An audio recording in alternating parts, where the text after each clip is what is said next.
तस्य संजनयन् हर्षं कुरु वृद्धः पितामहः सिंहनादं विनद्योच्चै शंखं ददमौ प्रतापवान।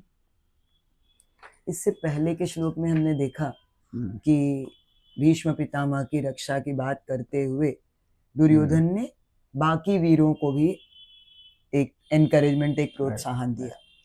ये सुनने के बाद भीष्म पितामह ने क्या किया, उन्होंने अपना शंख उठाया।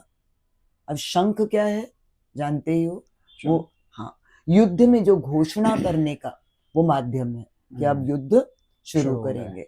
तो जितने योद्धा होते हैं जो मुख्य वो अपना अपना शंख बजाते हैं। और यहाँ पर बताया जा रहा है कि भीष्म पितामह ने शेर की तरह गर्जना करते हुए बहुत जोर से अपने शंख को बजाकर ये घोषणा कर दी कि हम युद्ध के लिए अब तैयार हैं।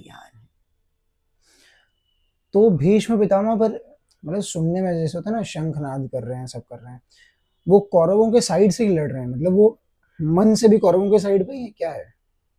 देखो मन से वो कितने हैं, हम अंतरात्मा की तो बहुत बात नहीं करें, लेकिन हैं तो वो कौरवों के पक्ष में। ये उन्होंने उस समय भी साबित कर दिया जब द्रौपदी का चीरहरण हो रहा था और उन्होंने उसके खिलाफ कुछ कहा नहीं। तो इस तरह दुर्योधन को विश्वास है कि पितामह मेरी ही तरफ है। एक्चुअली इसी से दुर्योधन का और कॉन्फिडेंस बढ़ता गया।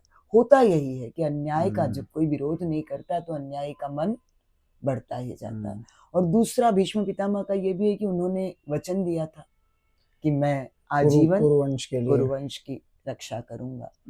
तो कई बार ऐसा हो जाता है ना कि फिर हम अपने उसमें फंस जाते हैं। हाँ, जो वचन कहते हैं ना, अपने जाल में हम वचन दिया है और फिर वो वचनबद्ध होकर जो हम लोगों ने आगे शल्य का भी था वचन, फिर वो तो आगे आएगा। हाँ, जैसे जैसे आएगा हम देखेंगे। तो वचन देना फिर गलत है क्या? मैं ये कहूंगी, जैसे मैं हर बार कहती हूँ, अति सर्वत्र वर्जयेत।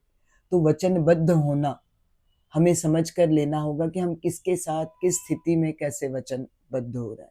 तो वचनबद्ध होने के लिए मुझे लगता है, मैं ऐसा कहूँ कि मैं परिस्थिति के वश वचनबद्ध होने के बजाय खुद के उसमें वचन रहूं कि जहाँ परिस्थितियों में ना प्रिंसिपल से वचन, अपने सिद्धांतों से कि मैं इसमें इस तरह रहूंगी।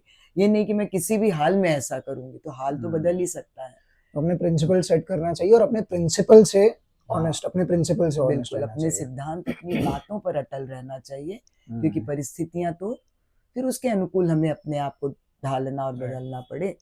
इस बात के साथ हम भीष्म पितामह से ये सीख लें, श्री कृष्णम शरणम मम।